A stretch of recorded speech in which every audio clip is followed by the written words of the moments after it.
So Sameera మీ character ఎట్లా ఉండబోతుందో చెప్పరా? నార్మల్ అమ్మాయి క్యారెక్టర్, ఆమెది ఫ్రెండ్షిప్ ఆర్క్ ఉంది, and then whatever happens with her situations, ఆమెది ఫైనాన్షియల్ ట్రబుల్స్ను ఉంది, and like how she gets through all things, whatever situations happen with her, how she is going through the situations that are happening with her is the story. ఏం situations జరుగుతాయి అసలు? That you have to watch. అన్ని ఇంటర్వ్యూలో చెప్పేస్తారు మరి. Cinema చూడాలి. అడుగుతున్నా hero ఏదో చెప్పిద్దామని, మీరు పాపం కొత్త అమ్మాయి ఏదో చెప్పిద్దామని ట్రై చేస్తారు, మేమేమో సినిమా తీసి సినిమాకి వచ్చినాక చూపిద్దామని మేము అనుకుంటాము. సో సినిమా చూస్తేనే కిక్ బాగుంటుంది. అంటే ఇప్పుడు ఆ చుడిదార్ వేసుకొని అదంతా రక్తపాతాలు అవన్నీ మన హీరోయినే కదా అన్నట్టు చెప్పమది చూడాలి అది ఏంటనేది. మీరే కదా అదే, మీరు యూ డూ ద సేమ్ చెప్పేస్తారు. ఓకే, సో మీకు శరణ్య గారికి ఫ్రెండ్షిప్ బాగా కుదిరింది అనమాట సినిమాలో. ఎస్. సో ఎలా ఫ్రెండ్షిప్ జరిగింది అసలు? మీకు వచ్చే కష్టాలు ఏంటి అంటే ఆడియన్స్ ఎలా అట్రాక్ట్ అవుతారు మీ క్యారెక్టర్స్ని?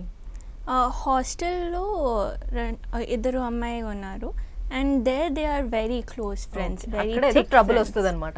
అదే ఏం ట్రబుల్ అనేది మీరు చూడండి. కాకపోతే ఏంటంటే ఇలా ఫ్రెండ్షిప్ మాత్రం ఒక ఫ్రెండ్ కోసం ఏమైనా చేయగలిగే ఒక ఫ్రెండ్షిప్ ఇద్దరికి. అంటే మామూలుగా ఒక సాంగ్స్ పరంగా చూసుకున్నా కూడా ఒక ఇద్దరు అమ్మాయిల మధ్యలో ఉండే ఫ్రెండ్షిప్ గురించి చాలా బాగా అనంత శ్రీరామ్ గారు రాశారు. సో ఆ సాంగ్ని ఇప్పుడు ఈ ఫ్రెండ్షిప్ డేకి చాలామందికి అది యూజ్ అవుతుంది, ఆ సాంగ్ డెడికేట్ చేసుకోవడానికి. అండ్ ఆ మీనింగ్ కూడా చాలా బాగుంటుంది. పొద్దున్నే లేవగానే నీ ఫేస్ చూడాలి, అమ్మాయి ఫ్రెండ్స్లో వాళ్ళిద్దరు రూమ్మేట్స్, ఫీమేల్ ఫ్రెండ్షిప్ వరకే. సో మధ్యాహ్నం నీతో కలిసి భోజనం చేయాలి, సాయంత్రం సరదాగా నవ్వుకోవాలి అంటూ ఒక ఫ్రెండ్షిప్ సాంగ్. చాలా బాగుంటుంది ఇద్దరు ఫ్రెండ్స్ మధ్యలో వచ్చే సాంగ్. ఓకే, సో కానీ అభి గారు మీరు ఇందాక అన్నట్టు చాలా సినిమాలు వచ్చినాయి మనకి, శంబాల రీసెంట్గా ఒక ట్రైలర్ కానీ, లేకపోతే హనీ కానీ. సో ఇవన్నీ సినిమాలు చూసి అబ్సెషన్ అయితే పిచ్చి అబ్సెషన్ అయిపోయారు అందరు జనాలు. సో ఇవన్నిటికీ మించి ఇంకో సినిమా వస్తుంది అంటే వాళ్ళ ఎక్స్పెక్టేషన్స్ చాలా హై ఉంటాయి.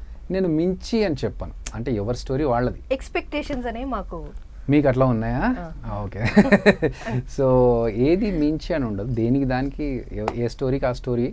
ఎందుకంటే అదొక జానరా, అదొక స్టైల్ ఆఫ్ మూవీ, ఇదొక స్టైల్ ఆఫ్ మూవీ. అంటే ఒకటే ఈ కంపారిజన్ ఎప్పుడు పెట్టుకోవాలి మించి అనేది అంటే సేమ్ స్టైల్లో పెట్టుకొని సేమ్ స్టోరీలో క్వాలిటీ వైజ్ ఏదైనా ఉంటే అప్పుడు పెట్టుకోవాలి. బట్ వాళ్ళ స్టోరీస్ మన స్టోరీస్ డిఫరెంట్. థ్రిల్లర్లోనే డిఫరెంట్ స్టోరీస్ కాబట్టి.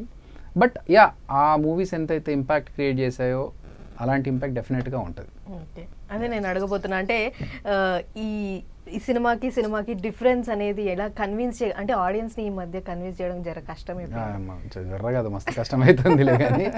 సో యా, అంటే చెప్పినాను కదా, క్వాలిటీ పరంగా చూసుకున్నా కూడా, లేకపోతే మా యాక్టర్స్ పర్ఫార్మెన్స్ పరంగా చూసుకున్నా, అన్ని పరంగా వాళ్ళకి సాటిస్ఫాక్షన్ ఉంటుంది. ఓకే, అంటే మీకు చాలా ఛాలెంజింగ్ అనిపించింది, అరే ఎట్లా అట్రాక్ట్ చేయాలి, ఈ పాయింట్ రాయాలా, ఈ పాయింట్ రాయాలి, ఈ థ్రిల్లింగ్ ఎలా థ్రిల్ చేయాలి ఆడియన్స్ని అనుకుంటాం కదా మనం. అంటే నేను ఒక ఆడియన్గా చూస్తున్నప్పుడు ఇక్కడ నేను థ్రిల్ అవుతానా లేదా, ఇక్కడ నాకు నచ్చుద్దా లేదా అని అనుకొని చాలాసార్లు వాళ్ళ రియాక్షన్ ఏముండొచ్చు అనుకొని చేసిన ఇవి ఉన్నాయి. మళ్ళీ ప్లస్ మా గ్రూప్ డిస్కషన్ ఉంటుంది, లేదు ఇది బాగాలేదు ఇది బాగుంది అనే డిస్కషన్స్లో ఏది బాగుంటుందో చూసుకొని దాన్ని ఇంకా బెటర్గా చేస్తే ఏం బాగుంటుంది అట్లా చేసుకుంటూ.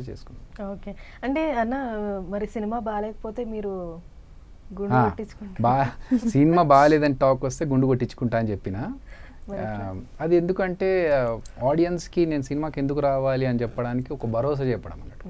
ఇప్పుడు మనం ఏదన్నా ఒక వాషింగ్ మెషిన్ టీవీ కొంటే 3 years వారంటీ 7 years వారంటీ అని చెప్తారు కదా, వారంటీ ఉంటే ఒక భరోసా వాళ్ళకి, ఓకే ఇది నేను కొనుక్కున్నా, నాకు దీనివల్ల నాకు నష్టం లేదని.